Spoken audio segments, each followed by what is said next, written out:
موت کی آنکھوں میں آنکھیں ڈال کر لڑتا رہا. جب اس کی ڈیتھ کا وقت قریب آیا اس نے جاتے جاتے دنیا والوں کو پیغام دیا کہ دنیا والوں تم کبھی اپنے اللہ کو یہ نہ بتانا کہ تمہاری مصیبت کتنی بڑی ہے، اس کی بجائے اپنی مصیبت کو بتانا کہ تمہارا اللہ کتنا بڑا ہے.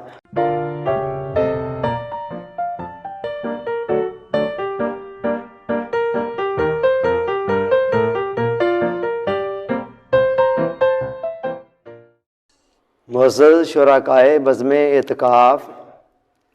اعتکاف کی اس خصوصی نشست کے اندر آپ تمام احباب کو خوش آمدید کہتا ہوں. آپ جانتے ہیں کہ اس نشست کے اندر ہمارا جو سلسلہ کلام چل رہا ہے لیکچرز کا اس وقت عنوان وہ ہے ذہنی صحت کے اصول. اس حوالے سے پچھلے 3 لیکچرز کے اندر ہم اس معاملے کے کئی پہلوؤں کو آشکار کر چکے ہیں. اس وقت کا جو چوتھا لیکچر ہے وہ اس سلسلے کا آخری لیکچر ہے. پہلے 2 لیکچرز کے اندر ہم نے دیکھا کہ ذہن کی اہمیت کیا ہے انسانی پرسنالٹی کے اندر، اس کو بنانے میں اور اس کو بگاڑنے میں، اور انسان کی ذہنی بیماریاں، وہم، وسوسے، خدشے، اندیشے، خوف، پچھتاوے، ڈپریشن، ٹینشن، انگزائٹی کس طرح انسان کی ذہنی صلاحیتوں کو بھی منجمد کر دیتی ہیں اور اس کے ساتھ ہی ساتھ انسان کی جسمانی صحت پر بھی بہت برے اثرات ڈالتی ہیں. اس کے بعد میں نے کہا کہ اب ان کا حل کیا ہے. ان کا حل میں نے بتایا کہ ان کا حل یہ ہے کہ یہ سارے کے سارے وائرس ہیں ذہن کے، جتنے منفی خیالات ہیں، خواہ وہ وہم کی صورت میں ہیں، اندیشوں کی صورت میں ہیں، پچھتاووں کی صورت میں ہیں، یہ سب کے سب وائرس ہیں. ان کا حل ہے ایک ایسا اینٹی وائرس ذہن کے کمپیوٹر کے اندر انسٹال کر دیا جائے کہ جیسے یہ خیالات آئیں وہ خود اینٹی وائرس ان سے نپٹتا رہیں اور ہم اپنی توانائیوں اور صلاحیتوں کو ضائع ہونے سے بچا لیں. اس حوالے سے جو اینٹی وائرس میں نے سال ہا سال کی ریسرچ کے بعد تیار کیا، اس کی 2 ڈوزز تھی، 2 پارٹ سے. پہلا پارٹ ہم 3rd نشست کے اندر 3rd لیکچر کے اندر ڈسکس کر چکے ہیں. اب ہم اس کے اگلے پارٹ کی طرف جا رہے ہیں. پہلے پارٹ کے اندر آپ نے دیکھا کہ 3 چیزیں تھیں، 3 نکات تھے، 3 پوائنٹس تھے. ان کا تعلق پڑھنے کے ساتھ تھا اور وہ ایسے زبردست ہیں وہ اعمال کہ یقین کریں کہ خالی ذہن کی نہیں، آپ کی ایکسٹرنل دنیا کی پتہ نہیں کتنی رکاوٹوں کو وہ دور کر سکتے ہیں، قدم قدم پر کتنی آسانیاں آپ کے لیے پیدا کر سکتے ہیں. تو آج ہم جو اگلا پورشن اس کا لے رہے ہیں اس کے اندر بھی 3 پوائنٹس ہیں اور یہ 3 پوائنٹس 3 جملوں کی صورت میں ہیں. آئیے ذرا دیکھتے ہیں کہ یہ کیا ہے. پہلا جملہ جس کو ذہن کے کمپیوٹر کے اندر ہم نے انسٹال کرنا ہے وہ ہے حقائق کی بجائے ذہنی نظریات زیادہ اہم ہوتے ہیں. حقائق کی بجائے ذہنی نظریات زیادہ اہم ہوتے ہیں. 9 الفاظ پر مشتمل یہ جملہ اتنے جادو کے اثرات اپنے اندر رکھتا ہے کہ میں نے بڑی بڑی ذہنی الجھنوں اور گتھیوں کو اس فارمولے کے ذریعے سے سلجھایا ہے. اور میں نے کسی وقت میں اس ایک جملے کے اوپر پورا ایک لیکچر دیا تھا کہ یہ جملہ ہماری زندگی کے اندر کیا اثرات دکھا سکتا ہے. ایمن کووے نے 1926 کے اندر یہ کہا تھا، جو اس کی کتاب چھپی، کہ آپ جب بھی کسی منفی خیال کو ختم کرنے کے لیے ارادہ اس کے سامنے لاتے ہیں تو ارادے اور خیال کے ٹکراؤ کے اندر جیت ہمیشہ خیال کی ہونی ہے. ارادہ کبھی نہیں جیت سکے گا. اور اس چیز کے مظاہر ہم قدم قدم پر اپنی زندگیوں میں دیکھتے ہیں، مگر عام لوگوں کو اس فارمولے کا پتہ ہی نہیں ہے. مجھے نہیں جب تک پتا تھا، میں خیالوں سے لڑتا تھا، لڑ کر پاگل ہو جایا کرتا تھا کہ یہ خیال میں نہیں سوچنا چاہتا، یہ کیوں آ رہا ہے. جتنا زیادہ میں ارادے کے ذریعے اس کو نکالنے کی کوشش کرتا تھا وہ اتنا ہی میرے اوپر حاوی ہوتا تھا. اب میرے پاس ایسے کیسز آتے رہتے ہیں، بڑے لوگ آ کر مجھے بتاتے ہیں کہ جی کیا کریں جی ہمارے ساتھ یہ ہو رہا ہے وہ ہو رہا ہے. تو مجھے پتا ہوتا ہے کہ یہ اس اصول کی خلاف ورزی کر رہے ہیں اور اس کا نتیجہ ایسے ہی ہونا ہے کہ خیال نے اور زیادہ طاقتور ہو کر آپ کے سر پر سوار ہونا ہے. ٹھیک ہے. اچھا، تو ایمل کووے نے کہا کہ آپ اس خیال سے لڑیں نہیں، ارادے کے بل بوتے پر اس کو نکالنے کی کوشش نہ کریں۔ اب سوال یہ پیدا ہوتا تھا، ایک تشنگی تھی باقی کہ ٹھیک ہے اس کو ارادے کے ذریعے سے ہم باہر نہ نکالیں، لیکن ایک خیال میرے ذہن میں ناپسندیدہ آ رہا ہے، تو اس کا کیا جائے، اس کا اچار ڈالا جائے، کیا جائے، اس کا کیا اس کو کیا جائے۔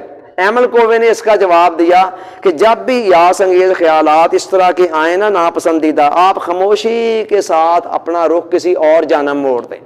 اس فارمولے کو بھی میں نے اپلائی کر کے دیکھا، لیکن اتنی حوصلہ افزا اس کے نتائج نہیں تھے، تو کافی عرصہ تک یہ تشنگی چلتی رہی۔ بالآخر ڈاکٹر نارمن وینسنٹ پیل کی کتاب the power of positive thinking کے اندر مجھے ایک جملہ مل گیا، اور کمال کا جملہ مل گیا۔ اس جملے نے مجھے حیرت کے سمندروں میں گم کر دیا کہ یہ 9 الفاظ پر مشتمل جملہ اپنے اندر اتنے طلسم ہوش ربا کے اثرات رکھتا ہے، اور وہ یہی جملہ تھا جو میں نے بولا ہے، حقائق کی بجائے ذہنی نظریات زیادہ اہم ہوتے ہیں۔ اب بڑی بڑی ایسی کوئی الجھنے مائنس سوچ کوئی آنے لگے تو یہ جملہ ذہن کے اندر انسٹال ہے، مجھے اس سوچ سے نہیں لڑنا پڑتا، یہ جملہ خود اس کے ساتھ لڑ جھگڑ کر اس کو بھیج دیتا ہے، اور لمبا چوڑی لڑائی بھی کوئی نہیں ہوتی۔ اول تو آتے ہی کم ہیں، اب خیالات نے ہمارے ذہن کا ایسے ویسے خیالات نے ذہن کا راستہ ہی وہ بھول گئے ہوئے، وہ کہتے ہیں ادھر جا کر یہاں ٹھہرنے کو تو موقع ملنا نہیں ہے، تو لیکن کوئی آ بھی جائے تو میں نہیں اس سے لڑتا ہوں، یہ جو انسٹال کیا ہوا اینٹی وائرس یہ خود اس سے نپٹتا ہے۔ اب یہ جملہ ہے کیا؟ غور کریں ذرا، حقائق کی بجائے ذہنی نظریات زیادہ اہم ہوتے ہیں۔ کسی بھی معاملے کے اندر حقائق اتنے ڈینجرس نہیں ہوتے جتنے آپ کے ذہنی نظریات ہیں۔ میں نے پچھلے لیکچر کے اندر ایک جملہ بولا تھا برنارڈ شاہ کا کہ زندگی کا سارا ڈرامہ ذہنی ڈرامہ ہے، ہر مشکل ذہنی مشکل ہے، جہاں بھی جو بھی ہم مشکل محسوس کر، نہیں میرے سے تو یہ نہیں ہو سکے گا، انجنی نہیں میں کر سکتا، یہ ساری مشکلیں ذہنی مشکلیں ہیں۔ ایک بندہ سمجھتا ہے یار ٹھیک ہے یہ کون سا کام ہے کر لوں گا میں، اس کے لیے ممکن ہو جاتا ہے، دوسرا کہتا ہے نہیں یہ تو میرے سے نہیں ہو سکے گا، کیسے ہوگا، لو جی اس کے لیے ناممکن بن جاتا ہے۔ تو حقائق چلو ہمارے کنٹرول میں نہیں ہے، حقائق کا تعلق باہر کی دنیا سے ہے، وہ ذہنی نظریات تو میرے اپنے ہیں نا۔ جب مجھے یہ پتا چل گیا کہ یہ باہر والے حقائق سے بھی کہیں زیادہ اہم میرے اپنے نظریات ہیں، تو پھر اس کے بعد معاملہ میرے اپنے ہاتھ میں آ جاتا ہے۔ اب میں 2-3 مثالوں کے ذریعے سے، اور 2-3 مثالیں جو میں دینے لگا ہوں اس فارمولے کو سمجھانے کی، وہ تو جسٹ ایک اینگل سے ہیں، ورنہ زندگی کے ہر اینگل کے اوپر یہ فارمولہ کسی نہ کسی شکل کے اندر اپلائی ہوتا ہے۔ جہاں کہیں بھی آپ کسی ذہنی الجھن کا شکار ہو رہے ہیں نا، جس بھی رنگ میں، وہاں بے دھڑک اس فارمولے کو اپلائی کر دیں، لیکن کریں گے کب؟ جب آپ نے پہلے انسٹال کیا ہوگا۔ اچھا مثالیں دیں 2-3۔ ایک بچہ طالب علم میں امتحان میں فیل ہو جاتا ہے، وہ کہتا ہے یار میں فیل ہو گیا ہوں، ان کی فائدہ جین تھا، مر جاؤ یار خودکشی کر دو۔ سنے ہوئے ہیں آپ نے ایسے کیسز؟ اچھا جی، وہ خودکشی کر لیتا ہے۔ دوسرا فیل ہوتا ہے، کہتا ہے اچھا یار کوئی گل نہیں، اگر کھو گیا ایک نشیمن تو کیا غم، مقامات اوہو فگاؤں اور بھی ہیں، اگلی دفعہ صحیح، لو جی میں اگلی دفعہ زیادہ محنت کر کے زیادہ نمبر لوں گا۔ وہ اگلی دفعہ زیادہ محنت کرتا زیادہ نمبر لے جاتا ہے۔ اب مجھے یہ بتا دیں باہر کے حقائق سیم ہیں کہ نہیں؟ وہ بھی فیل ہو گیا ہے، وہ بھی فیل ہو گیا ہے۔ اگر حقائق ہی باہر کے سب کچھ ہیں تو پھر یہ یعنی اس کا رد عمل مختلف شکلوں میں کیوں سامنے آ رہا ہے، رزلٹ مختلف کیوں آ رہا ہے؟ پھر دونوں صورتوں میں دونوں ایک ہی کام کرتے۔ ایک آدمی کی ایک ٹانگ کٹ جاتی ہے، کہتا ہے یار اب میں کیا کر سکتا ہوں، اب تو خیرات ہی مانگنی ہے، دے جا سخیا رائے خدا تیرا اللہ ہی بوٹا لاوے گا۔ دوسرے کی دونوں ٹانگیں کٹ جاتی ہیں، وہ کہتا ہے کوئی بات نہیں یار میں نے خیرات نہیں مانگنی ہے، میں کوئی نہ کوئی چھوٹا موٹا کام ایسا کر لوں گا کہ جو میں آرام سے بیٹھ کر سکوں، تو میں نے اپنا کما کر کھانا ہے۔ لو جی اس کی ایک کٹی تھی اور وہ بھیک مانگنے چل پڑا، اس کی دونوں کٹ گئی ہیں، یہ بھیک مانگنے نہیں گیا ہے۔ فرق کیسے پڑا ہے؟ اس کو تو اس سے بھی زیادہ چاہیے تھا۔ کس چیز نے فرق ڈالا ہے؟ ذہنی نظریات نے۔ ٹھیک ہے، ایک بندہ اندھا ہو جاتا ہے، کہتا ہے یار اب کیا بچا ہے زندگی کے اندر، میں اب کیا کر سکتا ہوں۔ ہیلن کیلر 1.5 سال کی عمر میں اندھی بھی ہوگی، بہری بھی ہوگی، گونگی بھی ہو گئی۔ اس نے کہا کوئی بات نہیں، میں نے زندگی کو فیس کرنا ہے، اور ایسا فیس کیا کہ آج تک تاریخ کے اندر اس کا نام چل رہا ہے۔ کہاں سے فرق پڑا؟ باہر کے حقائق سے فرق پڑا، اندر کے ذہنی نظریات نے فرق ڈالا۔ آرتھر آشی اپنے کیریئر کے عروج پر تھا، ٹینس کا چیمپئن انٹرنیشنل پلیئر، جب اس کو ہاسپٹل میں ایڈمٹ ہوا کسی معاملے کے اندر تو اس کو وہ خون کی ضرورت پڑی، خون لگایا گیا، خون کے اندر وہ ایڈز کا وائرس تھا، وہ وائرس اندر چلا گیا۔ اس کے بعد کوئی 13 سال تک وہ زندگی کی جنگ لڑتا رہا۔ دنیا کے بیسٹ ڈاکٹر، بڑے بڑے ہاسپٹل نے کوشش کی سر توڑ کہ کسی طرح سے اس کی جان بچائی جائے۔ اس کی لائف کے اوپر میرا پورا ایک لیکچر ہمارے لائف ویلنس کلب کے اس کے یوٹیوب چینل کے اوپر پڑا ہے، آپ ذرا سنیے گا، وہ پتہ چلے گا وہ بندہ کیا تھا۔ لیکن میں اس کا ایک جملہ کوٹ کر دینے لگا ہوں، موت کی آنکھوں میں آنکھیں ڈال کر لڑتا رہا۔ جب اس کی ڈیتھ کا وقت قریب آیا، اس نے جاتے جاتے دنیا والوں کو پیغام دیا کہ دنیا والوں، تم کبھی اپنے اللہ کو یہ نہ بتانا کہ تمہاری مصیبت کتنی بڑی ہے، اس کی بجائے اپنی مصیبت کو بتانا کہ تمہارا اللہ کتنا بڑا ہے، تم مصیبت سے نجات پا جاؤ گے۔ ٹھیک ہے؟ کیا سارے لوگ جو ایڈز میں مبتلا ہیں وہ ایسا کر سکتے ہیں؟ عام لوگ کیا ہوئے ہوئے ہوئے میں ایڈز کا شکار ہو گیا، اب میں نے مرنا ہے بے بسی سے، وہ مرنے سے پہلے مر رہا ہوتا ہے بندہ۔ ٹھیک ہے؟ تو آپ کی سمجھ میں آ گئی ہے کہ حقائق سے کہیں زیادہ اہم یہ چیز ہے کہ آپ اپنے اوپر ان کو وارد کس طرح کر رہے ہیں، لے کس طرح رہے ہیں، یہ چیز زیادہ اہم ہے، موسٹ امپورٹنٹ ہے۔ جس دن آپ کی سمجھ میں یہ بات آ گئی اس دن آپ کی تنابیں آپ کے اپنے ہاتھ میں آ جائیں گے۔ ٹھیک ہے؟ کرنا کیا ہے، اس جملے کو چند مرتبہ سوچتے جانا ہے، اور سوچتے ہی سوچتے یہ ذہن میں انسٹال ہو جائے گا۔ اس کے بعد کیا ہے، جب بھی کوئی ناخوشگوار سچویشن سامنے آئے، یہ بھی ذہن میں رکھیں، یہ ہماری ٹوٹل جو اینٹی وائرس ہے نا، جو 6 نکات پر مشتمل ہے، یہ ان میں سے ایک نقطہ ہے، اور 6 کے 6 نقطوں میں سے ہر نقطہ ایسا ہے کہ ایک بھی کافی ہے، اور یہ پتہ نہیں کتنی سالوں کی ریسرچ کا نتیجہ ہے۔ ٹھیک ہے؟ یہ جو 6 نکات پر اینٹی وائرس بنا ہوا ہے مشتمل۔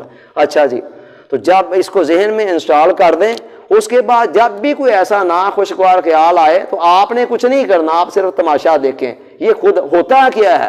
جب کوئی ناپسندیدہ خیال ہمارے ذہن میں آتا ہے، پریشانی کی لہر، تو ساتھ ہی ہمارے دل کے اوپر جیسے ایک بجلی سی گرتی ہے، تو چلتے چلتے ہر لمحے جناب وہ سوچ کی لہر بڑھتی جاتی ہے۔ جس طرح بھی کوئی پریشانی کی ہے، غصے کی ہے، ٹینشن کی ہے، پچھتاوے کی ہے، کوئی اندیشے کی ہے، اور ہم زیادہ زیادہ پریشان اس کے اندر ڈوبتے چلے جاتے ہیں۔ یہ فارمولہ جب اندر ہو انشاءاللہ تو کیا ہوگا، وہ آئے گی لہر اور ساتھ ہی یہ آگے آ جائے گا۔ اس نے آگے آ کر ساتھ ہی اس کے زور کو توڑ دینا ہے۔ وہ جو ایسے جا رہی تھی نا، وہ ساتھ ہی اس کا زور وہیں پہ ٹوٹ جانا ہے۔ جب ٹوٹ گیا تو اس کے بعد وہ اتنی مشکل رہ ہی نہیں جانی۔ ناقابل تسخیر کب بنتی ہے؟ جب ہم سوچ سوچ کر اس کو سر پہ سوار کرتے چلے جاتے ہیں۔ تو یہ ہے جی، حقائق کی بجائے ذہنی نظریات زیادہ اہم ہوتے ہیں۔ اب آئیے اگلے دوسرے پر، واصف صاحب کا بڑا خوبصورت جملہ جس پر جاوید چودھری نے پورا ایک کالم لکھا، کیا؟ پریشانی حالات سے نہیں خیالات سے پیدا ہوتی ہے۔ پریشانی حالات سے نہیں خیالات سے پیدا ہوتی ہے۔ اور جاوید چودھری نے کہا، جب کا میں نے یہ جملہ واصف صاحب کا پڑھا ہوا ہے یا سنا ہوا ہے، تب کہ جب بھی میں پریشان ہونے لگتا ہوں فوراً اس نقطے کو ذہن میں لاتا ہوں۔ اور ہوا کیا ہے انہوں نے، یہ میں بتا دیتا ہوں کہ وہ انسٹال ہو گیا ہوا ہے۔ انسٹال کیسے ہوتا ہے ذہن کے کمپیوٹر میں؟ کوئی بھی چیز چند مرتبہ آپ اس کو دہراتے جائیں سوچتے جائیں، تو وہ اندر ویسے جتنی مرتبہ سوچیں گے وہ گہری سے گہری اندر نقش چلتا چلا جاتا ہے۔ ٹھیک ہے؟ تو یہی کچھ انہوں نے کیا ہوگا۔ وہ اصطلاح تو میں یوز کر رہا ہوں کمپیوٹر کی، کہ انہوں نے انسٹال کر لیا۔ انسٹال جب ہو گیا تو پھر کیا ہے، اب جب بھی کوئی پریشانی کی لہر آتی ہے تو ساتھ ہی جناب بندے کو وہ یہ جملہ آگے بڑھتا ہے، کہتا ہے پریشانی باہر کے حالات سے نہیں ہے، یہ تو آپ کے خیالات سے پیدا ہونی ہے۔ اور ساتھ ہی اس کے ساتھ یہ اینٹی وائرس ٹکرا کر، اور اس کا جو اثرات تھا نا، بڑھنے لگا تھا۔ بڑھنا کیسے تھا؟ جب ہم نے اس نے واقعی یہ کیا بن گیا، یہ کیا بن گیا، تو ساتھ اس نے حاوی ہوتے جانا تھا۔ ٹھیک، اس نے بڑھتے چلے جانا تھا، ہم نے کمزور اس کے نتیجے کے اندر بکری بنتے چلا جانا تھا۔ اور جیسے ہی یہ جملہ آگے آیا، اس نے اس کو بڑھنے ہی نہ دیا۔ ہمارے ذہن میں پہلے سے بیٹھا ہوا تھا کہ پریشانی کا باہر کے حالات سے کوئی تعلق نہیں ہے، ہمارے اپنے خیالات ہیں جس نے ہمیں پریشان کرنا ہے۔ تو لہذا جب میرے خیالات نے مجھے پریشان کرنا ہے تو پھر پریشانی کی چابی تو میرے اپنے ہاتھ میں آ گئی ہے۔ لوگ تو سارے یہ سمجھ رہے ہیں کہ باہر کے حالات پریشان کرتے ہیں، لے پریشان کیویں نہ ہوئیے پلا وہنا حالات ہے ہون گے تو پریشان ہونا نہیں جا پڑا۔ لوگ تو یہ سوچ کر پریشان ہوتے ہیں، میجورٹی کا یہی خیال ہے کہ پریشانی نے باہر کے حالات نے ہمیں پریشان کرنا ہے۔ لیکن واصف صاحب نے جو جملہ بولا ہے 100% ٹریو ہے، جگہ جگہ پر ہمارے تجربات مشاہدات اس کی تصدیق کرتے ہیں کہ پریشانی حالات سے نہیں خیالات سے پیدا ہوتی۔ آئیے ذرا سنیے، آئیے 2-4 مثالوں کے ذریعے دیکھتے ہیں۔ موسیٰ علیہ السلام بنی اسرائیل کو لے کر چل پڑے ہیں، آگے دریا آ گیا ہے، پیچھے فرعون اس کا لشکر تعاقب کر رہا ہے، بنی اسرائیل کہتے مارے گئے، موسیٰ علیہ السلام کہتے کلا انا معی ربی، ہرگز نہیں، میرا رب میرے ساتھ ہے۔ اب آگے دریا تو موسیٰ علیہ السلام کو بھی نظر آ رہا ہے، قوم کو بھی نظر آ رہا ہے، پیچھے فرعون کا لشکر موسیٰ علیہ السلام کو بھی نظر آ رہا ہے، فرعون کو بھی، قوم کو بھی نظر آ رہا ہے، اور جو سلوک انہوں نے کرنا تھا ساروں کے ساتھ ہی کرنا تھا پھر، ٹھیک ہے، لحاظ کرنا تھا موسیٰ علیہ السلام کا فرعون نے، سب سے بڑا تو دشمنی ان کا یہ تھا، لیکن وہ کہہ رہے ہیں مارے گئے، یہ کہتے نہیں، ہرگز نہیں، میرا رب میرے ساتھ ہے، ٹھیک ہے۔ تو ڈفرنس پڑ گیا، کہاں سے پڑ گیا؟ سوچ سے، ذہنی نظریات سے، تصورات سے، خیالات سے۔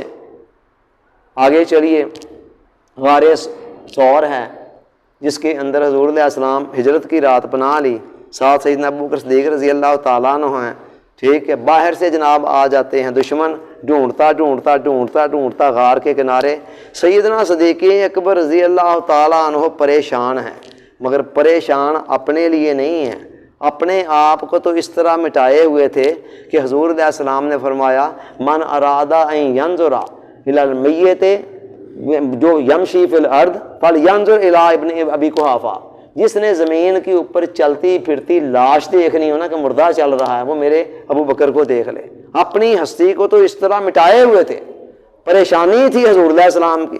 حضور علیہ السلام نے کیا فرمایا؟ لا تحزن، میرے رفیق سفر، میرے حوالے سے پریشان ہونے کی ضرورت نہیں ہے، نہ پریشان ہو، ان اللہ معنا، بے شک اللہ ہمارے ساتھ ہے، ٹھیک ہے۔ تو آپ پریشان نہیں ہو۔ اب آپ یہ کہیں گے جی یہ دونوں مثالیں تو آپ نے پیغمبر کی دی ہیں، تو پیغمبر کا ظرف ظاہر بڑا ہوتا ہے۔ پہلی بات تو یہ ہے کہ پیغمبر کا اسوہ ہمارے لیے ایک نمونہ ہوتا ہے، ٹھیک ہے۔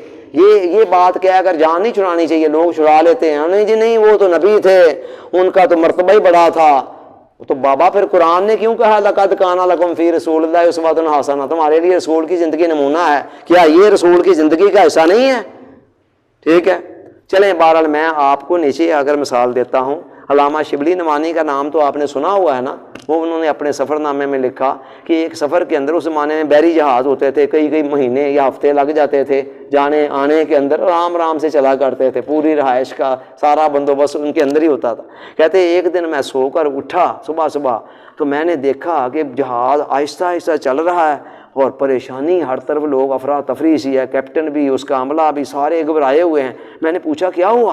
کہتے جی جہاز کا انجن ٹوٹ گیا ہے، تو اب دیکھیں کیا بنتا ہے، ڈوبتا ہے کہ بچتے ہیں۔ کہتے میں بھی پریشان ہو گیا۔ تو تھوڑی دیر بعد میں نے سوچا پروفیسر آرنلڈ، انگریزوں کا پروفیسر تھا ایک، وہ بھی ایک مشاہیر میں سے تھا، ان کے بڑوں میں سے تھا، ان کے ساتھ دوستی تھی، وہ بھی اسی جہاز میں سفر کر رہا، ذرا اس کے ساتھ جاؤں، باطلا خیال کروں، کوئی دیکھوں۔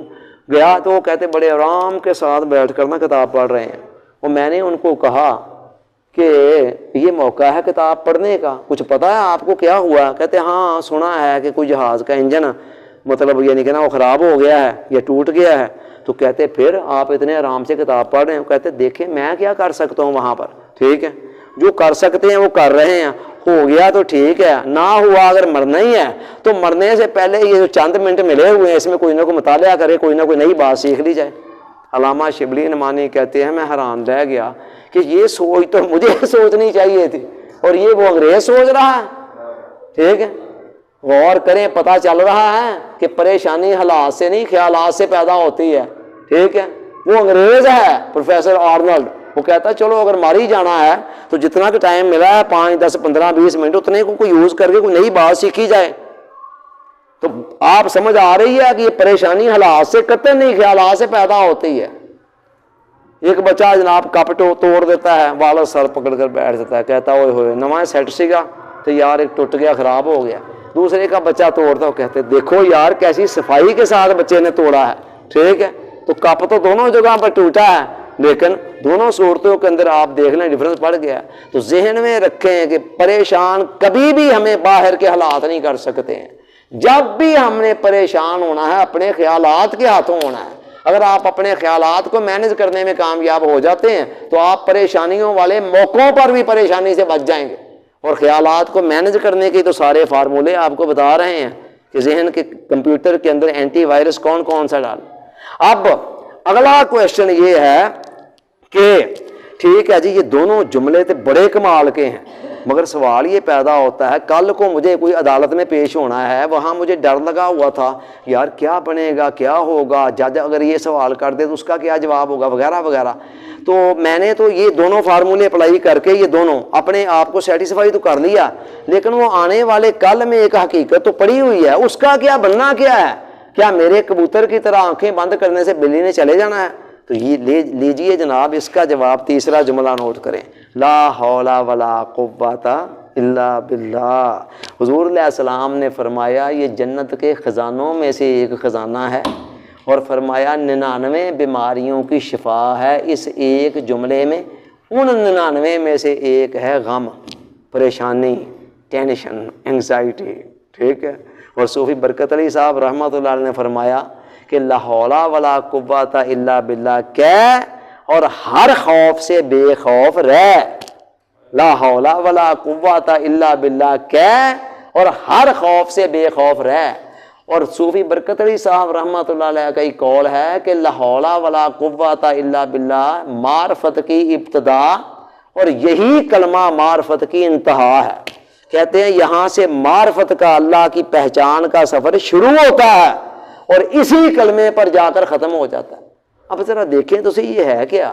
حضور علیہ السلام کے سامنے صحابی نے یہ جملہ بولا تو آقا نے اس کی تشریح کرتے ہوئے فرمایا کہ لا حول ولا قوت الا باللہ کا مطلب ہے لا حول، کوئی طاقت نہیں ہے گناہوں سے بچنے کی، ولا قوت، اور کوئی قوت نہیں ہے نیکی کرنے کی، الا باللہ، مگر اللہ کی طاقت کے ساتھ۔ سادہ لفظوں میں اس کا معنی یہ ہے کہ اس کائنات کے اندر کسی کو بھی کوئی اختیار نہیں ہے، ٹھیک ہے، سارا کچھ اس مالک کے ہاتھ میں اختیار۔ جس بندے نے مجھے کوئی نقصان پہنچانا ہے اس کی مرضی سے، جس نے کوئی فائدہ مجھے پہنچانا ہے اس کی مرضی سے۔ یہ جو خدشے ہیں مجھ سے ایسے نہ ہو جائے، مجھ سے یہ جملہ نہ بولا جائے، میرے سے کہیں یہ کام نہ ہو جائے۔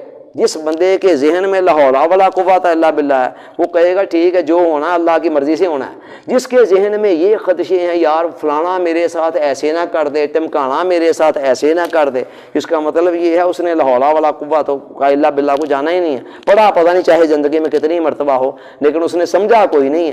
جس نے سمجھ کر دل میں اتار لیا نا اس کے بعد خوف والی بات کوئی نہیں ہے۔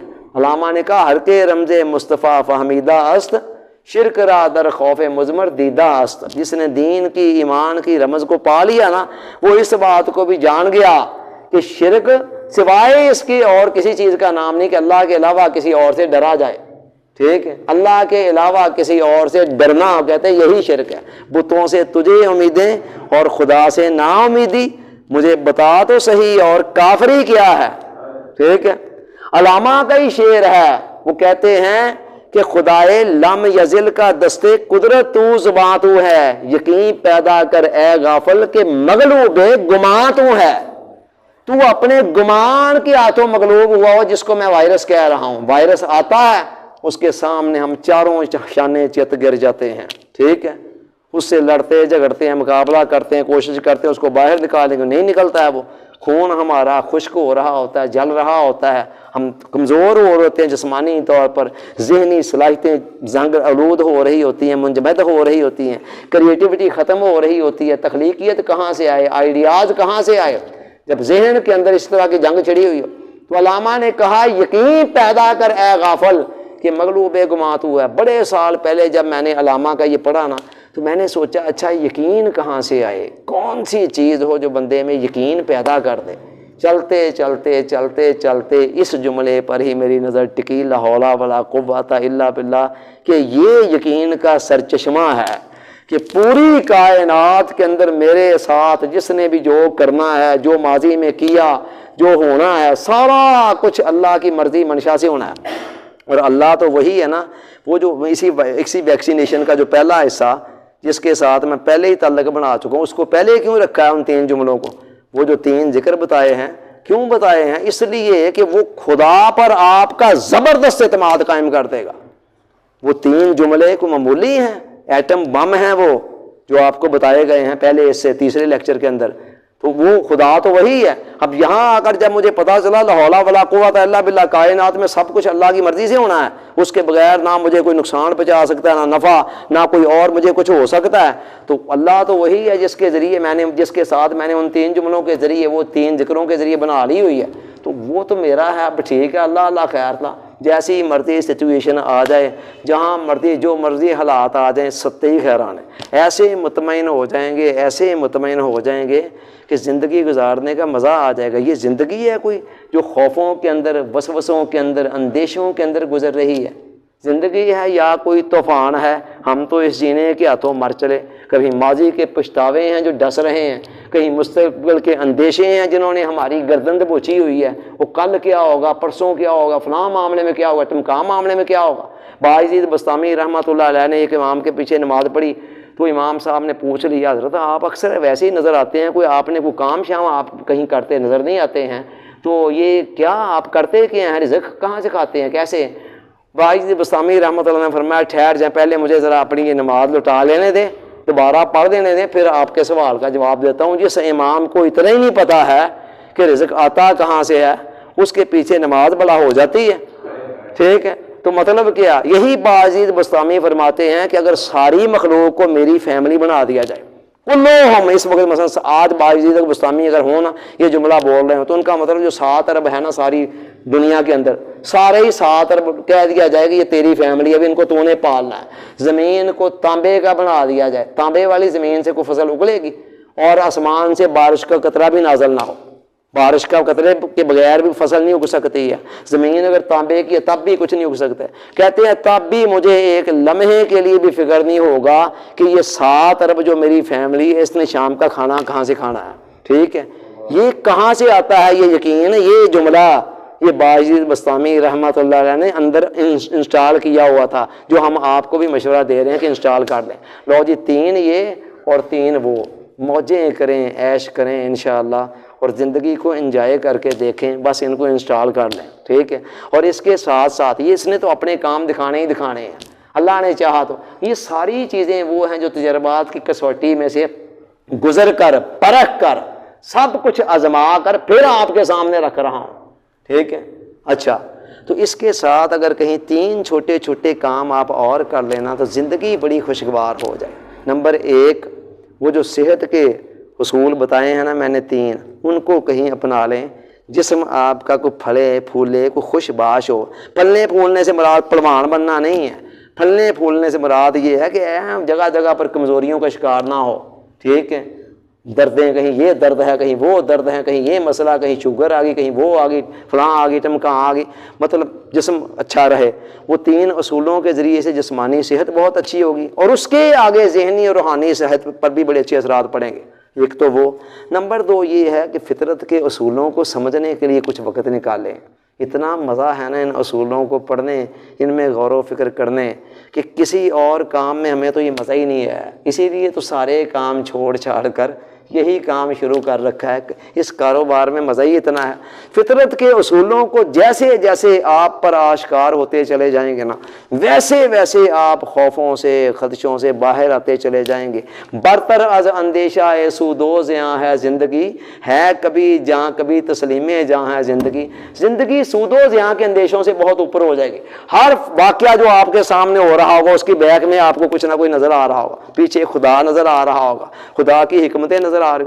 آپ یہ دیکھیں جیسے جیسے نالج آتا ہے نا، ویسے ویسے خوف غم ختم ہوتے ہیں۔ میں ایک مثال دیتا ہوں، بچپن کا زمانہ تھا نا، اب آج کے بچے تو لائٹیں بہت زیادہ، ہمارے بچپن میں اتنی نہیں ہوتی تھی۔ شام کے وقت رات کو اندھیرے کمرے میں جانے سے ہم بہت ڈرا کرتے تھے۔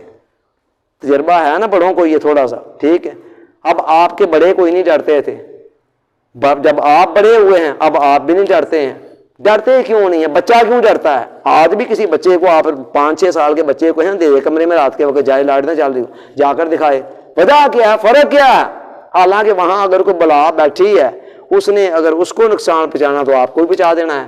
وجہ کیا ہے؟ وہ بچہ سوچتا ہے یہاں کوئی جن بھوت کوئی اور بلا نہ ہو۔ بڑا جب بندہ ہو جاتا ہے تو وہ سوچتا ہے یار یہ کمرہ تو وہی ہے جو دن کے وقت تھا، جب دن کے وقت کچھ نہیں تھا، یہاں تو رات کو کہاں سے آ گیا؟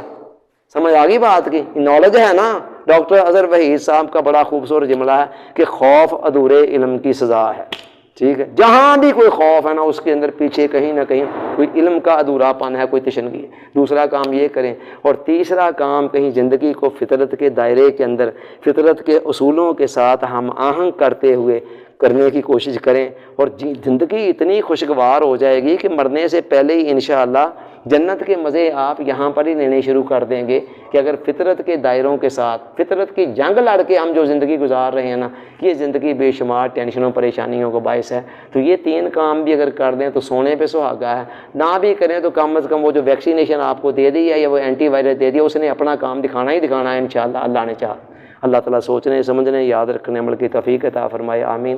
وما علینا الا البلاغ۔